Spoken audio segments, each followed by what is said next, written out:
one is that how to learn the roadmap to meaningful living, because the terrain of meaningful living is a vast terrain. So you need a guide. I'm here to serve as a guide. You also need to have a roadmap to say, well, how to arrive at a destination without getting lost. Because you can't get lost in the land of pleasure, right? Yeah. Oh, I will sleep for life, but in the pleasure land, you can lose your way in pleasure land. Or you can lose your way in this achievement land. I'm gonna come more, You can be lost there. You can lose the whole life there. You can lose the whole life striving to achieve more and more and more, and ends it's empty. Okay? And also how to navigate troubled water, because as I said, faith can intervene. There'll be trouble somewhere. Trouble from your spouse, trouble from your children, trouble from your boss, trouble from anywhere. I don't want to scare you, okay? But life's not easy, right? There's always trouble somewhere. You think everything's fine, bang, something happens. And finally, we have to learn the wisdom how to live with paradoxes. Okay? How to live with the mystery of life, because the many things have no explanation. Why bad things happen to good people, and why me, why I have cancer, you don't have cancer, right? There's no answer to that. Yeah. And now here is some examples of paradox of human nature. We're both good and evil. We're created and made in God's image. We're capable of sublime kindness and compassion, and we create beautiful things. And yet, we are also capable of horrible evils, atrocities. Look at the genocide, in Nazi Germany, and in Cambodia, in 19 massacre, and now in Sudan, people killing hundreds of thousands of people, and we are capable of monstrosity that no other animal will do. And we're also growth-oriented and self-destructive.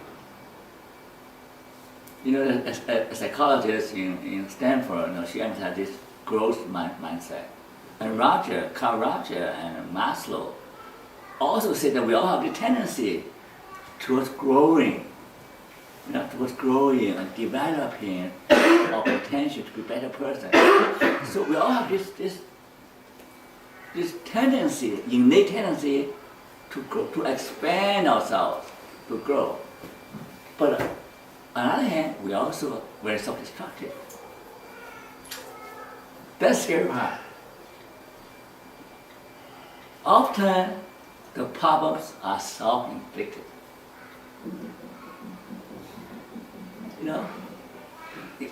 The skin is quite wrong, and we use a knife and make a hole, make it bleeding. Oh, sir, I'm wounded. Who caused that? You get a knife and then you hurt yourself. We inflict pain ourselves, reducing the handicap of success, destroy happiness, because we can see things straight. Or because of addiction. Addiction, it can be addiction to gambling, or drugs, and pornography. Addiction has killed many people. Some homeless people used to be CEOs. They become strict homeless and penniless because of addiction. So people have also this tendency to destroy themselves and destroy their loved ones. And we're both rational and irrational. Okay? Not just women are irrational, okay? Men can be also irrational. No. Men are also irrational, emotional, not rational. The emotions it has no logic. I remember I said there's no reason why you love someone that's ugly and that is, whatever. Right? There's obviously no reason why you love somebody. Yeah? So emotion can be one. And also, we are both free and determined. We are determined by our genes. We are determined by our past history. We are determined by our environment. I'm like that because my parents abused me. That's why I'm like that. Or I'm like that because I have no opportunities. Or I'm like that because so and so did that to me. We're determined, but we're also free. And Frankl say, you're always free to choose the attitude.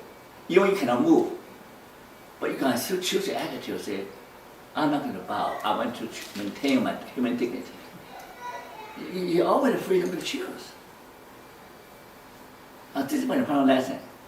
You're free to choose your future. All of you.